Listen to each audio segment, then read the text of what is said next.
अब किसी भी जाति की आप बात करें, किसी भी वर्ग की बात करें, क्या उसमें 100% लोग सही होते हैं? और खाली एक आदमी के इस तरह का कृत्य करने से पूरे समाज को आप दोषी ठहरा सकते हैं क्या? नमस्कार दोस्तों, कैसे हैं आप लोग। उम्मीद है आप सभी अच्छे होंगे। इस वक्त देश के अंदर एक वेब सीरीज जो नेटफ्लिक्स पर आने वाली है उसको लेकर खूब चर्चा हो रही है। नाम है घूसखोर पंडित। अब सवाल यह है कि सिर्फ पंडित ही घूसखोर होते हैं या फिर अगर इसका टाइटल घूसखोर ओबीसी, घूसखोर एससी एसटी या फिर कुछ और होता तो क्या भावनाएं आहत नहीं होती या फिर किसकी होती? सियासी तौर पर इतना हंगामा आखिरकार क्यों मचा है? क्या सामाजिक वजह है या फिर वजह राजनीतिक है? करेंगे बात। केपी मलिक जी बृहस्पतिवार हमारे साथ जुड़े हैं। सर बहुत बहुत स्वागत है आपका। धन्यवाद हिमांशु जी। सर, एक फिल्म आई है, एक वेब सीरीज आई है नेटफ्लिक्स पर, घूसखोर पंडित। उसको लेकर बड़ा बवाल मचा हुआ है, सबकी भावनाएं बड़ी आहत हो रही हैं। अब इस फिल्म का नाम अगर घूसखोर मुस्लिम रख देते, ओबीसी एससी एसटी दलित कुछ भी रख देते तो भावनाएं आहत नहीं होती। और भावनाएं अगर आहत हो रही हैं तो फिर क्या ये वोट बैंक के लिए हो रही हैं या फिर असल में हो रही हैं? जरा हम समझना चाहते हैं। देखिए हिमांशु जी, अगर आप इस फिल्म की बात करें, ये कई दिन से वो हल्ला इस फिल्म के नाम पे हो रहा है। और सबसे बड़ी बात ये है कि इसको बनाने वाले और इसमें मुख्यतः अभिनय करने वाले भी पंडित समाज से ही आते हैं, ब्राह्मण समाज से आते हैं, तो उन्होंने सोच समझ के ही ये फिल्म बनाई होगी। और देखिए, फिल्मों का मामला अलग है, वो मनोरंजन के क्षेत्र में अपना काम करते हैं, अलग अलग कहानियां निकाल के लाते हैं। ऐसी तमाम कहानियां बनी है। आपने चाहे फूलन देवी की कहानी हो, उसमें भी दो समाज का टकराव हुआ था। इसके पहले भी कई इस प्रकार की फिल्में बनती रही हैं। ये एक किसी सब्जेक्ट पे फिल्म बनती है, किसी सच्ची कहानी पे फिल्म बनती है। अगर कोई व्यक्ति, जहां तक मुझे ये समझ में आया और मैंने थोड़ा इसके विषय में पढ़ा है, कि कोई ब्राह्मण समाज का दरोगा था और वो रिश्वत लेते हुए, उसकी लंबी कहानी है और उस पर फिल्म बनी है। तो वो समाज को एक आईना दिखाना चाहते हैं कि कोई भी व्यक्ति घूसखोर हो सकता है, कोई भी व्यक्ति होता है, तो उससे कोई पूरा समाज नहीं हो जाता है। अब किसी भी जाति की आप बात करें, किसी भी वर्ग की बात करें, क्या उसमें 100% लोग सही होते हैं? और खाली एक आदमी के इस तरह का कृत्य करने से पूरे समाज को आप दोषी ठहरा सकते हैं क्या? तो इसके पीछे एक राजनीति है, राजनीति सोच। रक्षा मंत्रालय के वो लेफ्टिनेंट जनरल थे जिनको सीबीआई ने घूस लेते हुए पकड़ा, उनका नाम था दीपक कुमार शर्मा। मैं तो कह रहा हूं उनके घर के बाहर कितने लोग प्रोटेस्ट करने गए। ये जो पाठक जी या फिर मतलब और लोग भी भारतीय जनता पार्टी के, या फिर मायावती जी भी खुद भी जो है बड़ी हितैषी बन रही हैं, तो उनके जमाने में भी बहुत नारे दिए गए हैं। तो ये सब अचानक से बड़े पक्षधर हो गए हैं, बड़ी इनको दिक्कत हो रही है। ये मुझे हजम नहीं हो रहा है, राजनीतिक तौर पर तो बिल्कुल नहीं हो रहा है। नहीं, ये हिमांशु जी, मैं उसी पे आ रहा था। मैं आपको यही कह रहा हूं कि ये सब सियासी नूरा कुश्ती है। सियासत के हिसाब से जातियों में बटे हुए हमारे वो मतदाताओं को साधने के लिए इस तरह के हथकंडे सियासी दल चुनाव के आसपास लेके आते हैं। मैं सवाल कर रहा हूं, कुछ दिन पहले शंकराचार्य जी का मामला चल रहा था, कहाँ मायावती जी चली गई थी? कहाँ ब्रजेश पाठक चले गए थे? ये तो यहीं थे, उत्तर प्रदेश में। तब याद नहीं आई कि एक शंकराचार्य का अपमान सरकार कर रही है? तब नहीं याद आया इनको? पर एक फिल्म बन गई किसी, और उसमें एक शीर्षक आ गया पंडित, तो आप उसके पीछे पड़ गए। तो क्या वास्तव में चिंता है या आप दिखावा भर कर रहे हैं?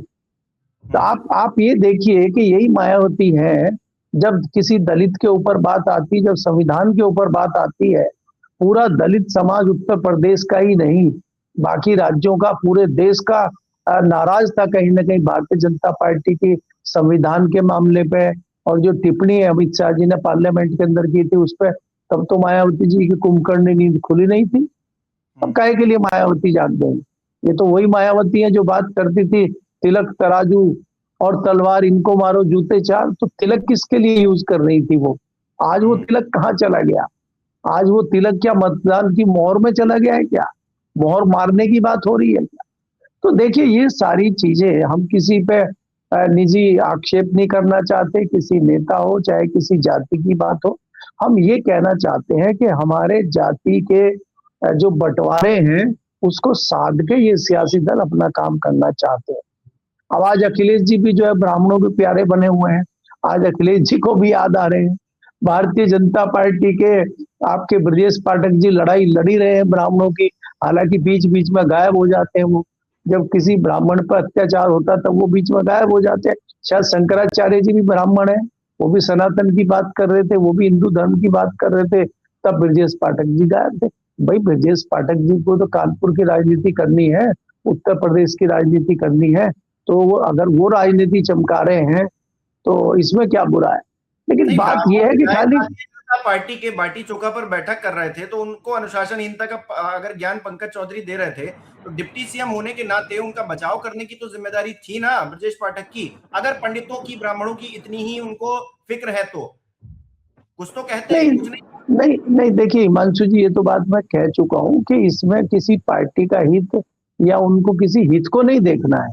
उनको चुनावी हथकंडा देखना है, चुनावी जुमलेबाजी देखनी है, और चुनाव में इस जातिवाद को बढ़ाने में या इसको कम करने में वोट हमें कहाँ मिल रहे हैं, वो सारी रणनीति वोट की है। किसी को कोई किसी से सरोकार नहीं है। वो कल मरता आज मरे, फिल्म कल बनती आज बने, फिल्म डूबे, फिल्म सुपरहिट हो, इससे इनको कोई लेना देना नहीं है। इनको यह है कि हमारी राजनीतिक रोटियां सिक रही हैं अच्छे से कि नहीं सिक रही हैं, आज को बढ़ाना है। अगर कम रोटी सिक रही तो आज को बढ़ाना है, और अगर रोटी ज्यादा तेज सिक रही है तो आज को कम करना है। ये तरीका है, और इसी की कोशिश है सियासी दलों के नेताओं की, और इनको कोई सरोकार नहीं है किसी से। ब्राह्मणों पर फिल्म बने, किसी बनियों पर फिल्म बने, किसी जाटों पर फिल्म बने, इनको क्या लेना देना उससे। जी, एक बात मुझे याद आई सर कि राहुल गांधी बहुत पहले कह रहे थे कि देखिए वित्त मंत्रालय में या फिर तमाम और मंत्रालयों में सरकारी विभागों में कितने ओबीसी हैं, कितने एससी हैं, एसटी हैं, इसका खाका जो है सामने आना चाहिए। मैं तो कहता हूं एनसीआरबी का एक डेटा निकलवाएं करप्शन के मामले का, उसमें देखें कि कौन जाति के लोग कितने हैं, और ये देखकर ही निर्देशक और जो डायरेक्टर हैं फिल्में बनाएं ताकि लोगों के सामने रख सकें कि देखिए सबसे ज्यादा ये लोग करप्शन के मामले में, ये हत्या के मामले में, तो हम फिल्म उसी उस पे बनाएंगे। मतलब क्या नौटंकी चल रही है देश के अंदर, तमाशा बना रखा है बिल्कुल जाति के नाम पर। भाई देखिए, खाली तमाशा जातिवाद के नाम पे ही चल रहा हो ऐसा तो है नहीं। तमाशा तो बहुत सारी चीजों में चल रहा है। आज जो 2 दिन पहले देश में सबसे बड़ा तमाशा हुआ है, और हमारे 70 साल के इतिहास में और हमारे 3-3.5 दशक के पत्रकारिता के इतिहास में हमने पहली बार देखा है कि राष्ट्रपति के अभिभाषण के बिना जवाब दिए न प्रधानमंत्री पक्ष की ओर से जवाब भाषण दे पाए, और न विपक्ष की तरफ से विपक्षी दल के नेता जवाब दे पाए, और जो है अभिभाषण जो है खत्म हो गया राष्ट्रपति का, पार्लियामेंट चल रही है। और आप देखिए मजे की बात कि लोकसभा में आने में खतरा है प्रधानमंत्री को, और राज्यसभा में वो धनाधन 90 मिनट का भाषण दे सकते हैं, और जवाहरलाल नेहरू से लेके इंदिरा गांधी तक वो छोड़ नहीं रहे किसी को। वहां उनको कोई खतरा नहीं है, और खतरा लोकसभा में उनको है।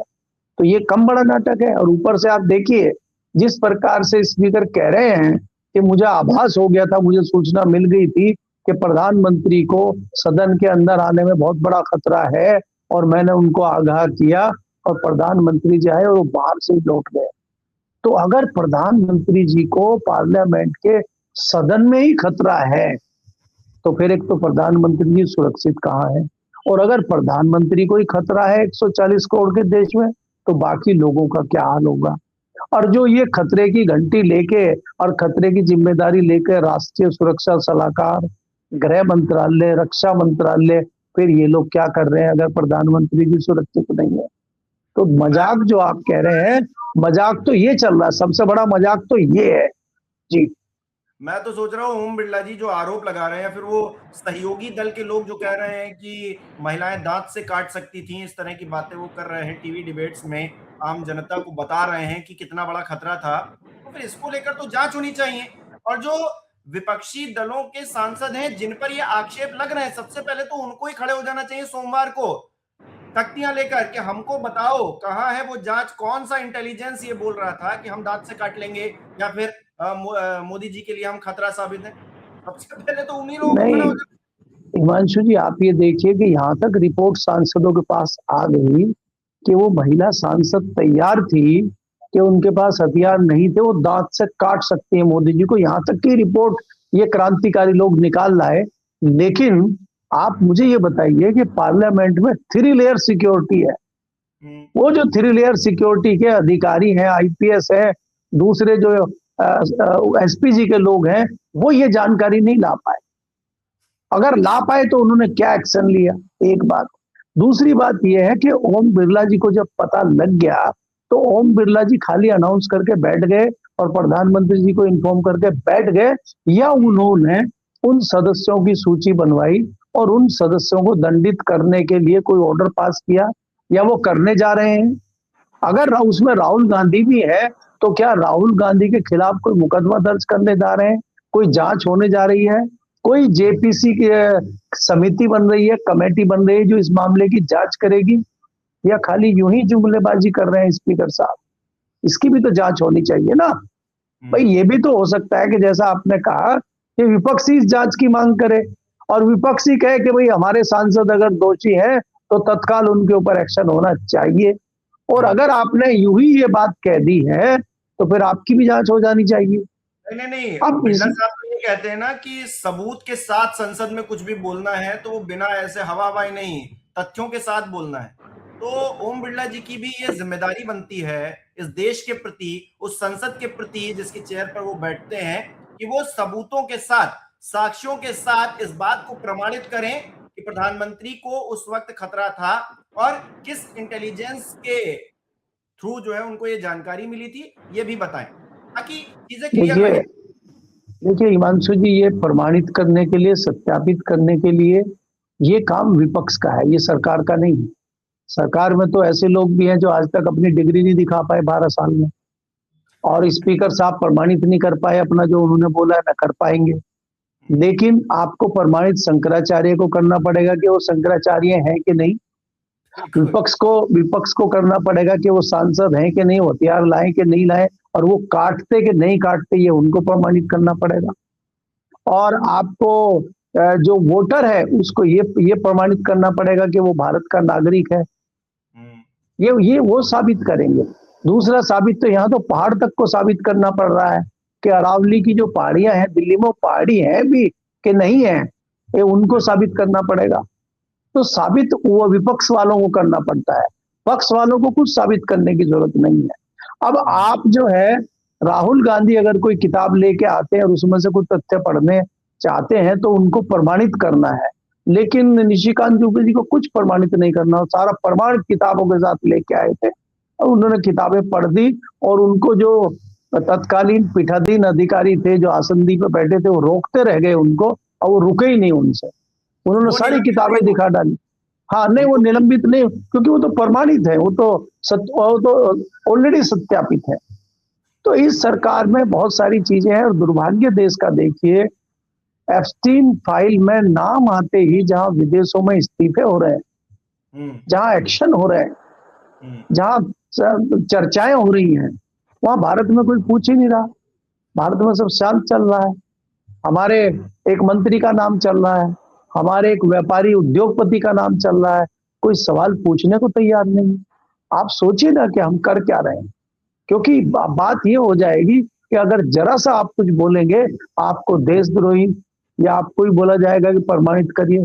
अब बताइए आप एप्स्टीन फाइल कहां से लाएंगे प्रमाणित करने के लिए? इसलिए लोग बोल ही नहीं रहे। इस्तीफा और बाकी चीजें तो दूर की बात है। सोनम वांगचुक ये साबित नहीं कर पाए कि वो देशभक्त हैं। देखिए जेल में बंद हैं, कोर्ट तक को कहना पड़ रहा है कि उनकी जमानत पर विचार कीजिए, उनकी तबीयत नहीं ठीक है। सरकार पिछले 4 महीने से उनको जेल में डाले हुए है। वो आदमी जिसने सेना के लिए इतना काम किया, देश के लिए इतना गौरव हासिल किया, वो आदमी जेल में बंद है देशद्रोह के मामले में। गजब है। लेकिन प्रमाणित नहीं कर पा रहे वो कि वो जो है क्रांतिकारी हैं या देश के लिए राष्ट्रभक्त हैं, वो प्रमाणित नहीं कर पा रहे। जब वो प्रमाणित कर देंगे तो उनको तत्काल छोड़ दिया जाएगा। वो प्रमाणित नहीं कर पा रहे हैं इसलिए अंदर है। देखिए राम रहीम जी प्रमाणित कर देते हैं, बाकी लोग प्रमाणित कर देते हैं तो उनको तत्काल बेल मिल जाती है। जो प्रमाणित नहीं कर पाते वो अंदर है। अजीत दादा अब है नहीं इस दुनिया में, उन्होंने प्रमाणित कर दिया था। असम के मुख्यमंत्री, उन्होंने प्रमाणित कर दिया कांग्रेस से आकर कि वो असली हिंदू हैं। अब वो अगर ये बोल दें कि ₹5 मुसलमान मांगे तो 4 दो और इतना प्रताड़ित करो कि उसको इस प्रदेश से खदेड़ दो। फिर कोई सुनने वाला नहीं है। वो सही कह रहे हैं, वो असली असली सौहार्द वही बना रहे हैं। सौहार्द बिगाड़ने का काम ये फिल्म कर रही है। देखिए हिमांशु जी, अगर आप अंत में, मैं आपको यही कहना चाह रहा हूँ कि आपको ये ध्यान रखना चाहिए, भारतीय जनता पार्टी हो, उनके सहयोगी दल हो, सब चुनाव जीतने की नूरा कुश्ती के तहत ये इस तरह की चीजें कर रहे हैं। और आज खाली आप भारतीय जनता पार्टी या उसी उसके सहयोगी दल को ही बोलें, आज तमाम सियासी दल हैं वो भी समझ गए हैं कि भारतीय जनता पार्टी से अगर लड़ाई लड़नी है तो उसी के नक्शे कदम पे चलना पड़ेगा। ममता बनर्जी को मैं लगभग 35 सालों से देख रहा हूँ, जानता हूँ। जिस प्रकार से वो वकील की भूमिका में दिल्ली तक पहुंच गई, वहां ईडी ने छापा मारा, ईडी से फाइल निकाल लाई, तो वो समझ चुकी है अगर भारतीय जनता पार्टी से लड़ाई लड़नी है तो हमें भी पैंतरेबाजी, जुमलेबाजी और ये प्रमाणित करने वाली बातें करनी ही होंगी। तो अब वो देखते हुए चीजें, आप आसाम का हाल देख रहे हैं, आसाम के मुख्यमंत्री बड़ी बड़ी चीजें प्रमाणित कर रहे हैं।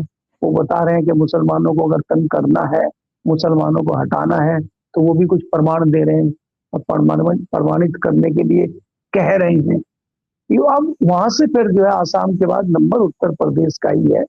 और उत्तर प्रदेश और उत्तराखंड में जो आप चल रहा है, अब आप देखिए ना कि 40 साल से एक आदमी दुकान कर रहा है, छोटे से कस्बे में छोटी सी दुकान है, उसने बाबा गारमेंट उसका नाम रख दिया है, वो 35 साल से दुकान चला रहा है। अब उसको ये बताना है कि आप बाबा हैं, प्रमाणित करिए। वो कौन से बाबा हैं आप? भावनाएं आहत हो गई। वो जो हाँ, लड़के उनको बजरंग दल वाले गए होंगे, शायद उनकी उम्र भी उतनी नहीं होगी जितने दिनों से वो दुकान चल रही थी, लेकिन उनकी भावनाएं जो है अब आहत हुई हैं इतने सालों के बाद। बड़ा गजब है इस देश के अंदर। नहीं तो चुनाव नजदीक आ गए हैं ना। देखिए चुनाव नजदीक आ गए तो भावनाएं आहत होंगी, और जब भावनाएं आहत होंगी तो फिर ड्रामा होगा। ड्रामा होगा तो ड्रामा दिखाया जाएगा, ड्रामा दूर तक जाएगा, तभी तो चुनाव जीते जाएंगे। नहीं तो जो भावनाएं आहत जिनकी हो रही है, उनकी भावनाएं अंकिता भंडारी के मामले पर आहत नहीं होती। मुख्यमंत्री जिस प्रकार से एक्शन लेते हैं, जिस प्रकार से पुलिस तत्काल 3-3 एफआईआर कर देती है, उनकी ना पुलिस की भावनाएं आहत होती है, ना मुख्यमंत्री को फर्क पड़ता है, और ना जो ये गुंडे घूम रहे हैं ना इनको आहत होती है। वो सिर्फ यहाँ होती है क्योंकि चुनाव आ गए। जब बात होती है ना कि इस तरह की घटनाएं होने लगे, तो वो पूछते हैं ना, अरे भाई शोर के, वो शेर है ना उनका, किसी शायर का शेर है, वो कहते हैं कि बड़ा शोर है, क्या चुनाव नजदीक है क्या? तो ये जो आप शोर, सरहदों पर कुछ ऐसे करके है उनका। हाँ जी, हाँ, राहत इंदौरी का शेर है कि सरहदों पे कुछ शोर है, सरहदों पे कुछ हलचल है, तो क्या चुनाव है क्या? तो उत्तर प्रदेश में अगर इस तरह की परिस्थितियां आपको दिख रही हैं या उत्तराखंड में दिख रही हैं, तो आप समझ लीजिए क्योंकि चुनाव नजदीक है, इसलिए इस तरह की प्रामाणिकता अब साबित करनी पड़ेगी। कल को हमें और आपको भी करना पड़ेगा कि हम पत्रकार हैं कि नहीं, कैसे करेंगे। तैयारी करके रखते हैं हम लोग, जो है थोड़ा कागजात जो है मजबूत कर लेते हैं। बहुत बहुत शुक्रिया केपी मलिक के साथ जुड़ने के लिए, तमाम बातचीत के लिए। हमारे दर्शक किस तरह से देख रहे हैं इस विषय को, क्या उनकी भावनाएं भी आहत हैं एक फिल्म आने से? क्योंकि पुराने जमाने की फिल्मों में तो ठाकुर या फिर जो क्षत्रिय समाज के लोग हैं उनको विलन बनाया जाता था, उनको एक तरह से ये दिखाने की कोशिश की जाती थी कि समाज पर जुल्म कर रहे हैं। तो पुराने जमाने की फिल्मों को भी अब बैन कर देना चाहिए, राम राज्य आ ही गया है। उत्तर प्रदेश में घूसखोर पंडित को लेकर एफआईआर दर्ज हुई गई है। अब देखिए आगे क्या होता है, किस तरह से सियासी घमासान मचता है, उसकी तमाम अपडेट जो है हम आपको देते रहेंगे 4 PM पर। बहुत बहुत शुक्रिया ये वीडियो देखने के लिए। आप इस वीडियो को लाइक और शेयर जरूर कीजिएगा। हमारे चैनल को सब्सक्राइब नहीं किया तो वो भी जरूर कीजिएगा, और साथ ही साथ आप हमें सहयोग भी कर सकते हैं ज्वाइन बटन पर क्लिक करके। बहुत बहुत धन्यवाद।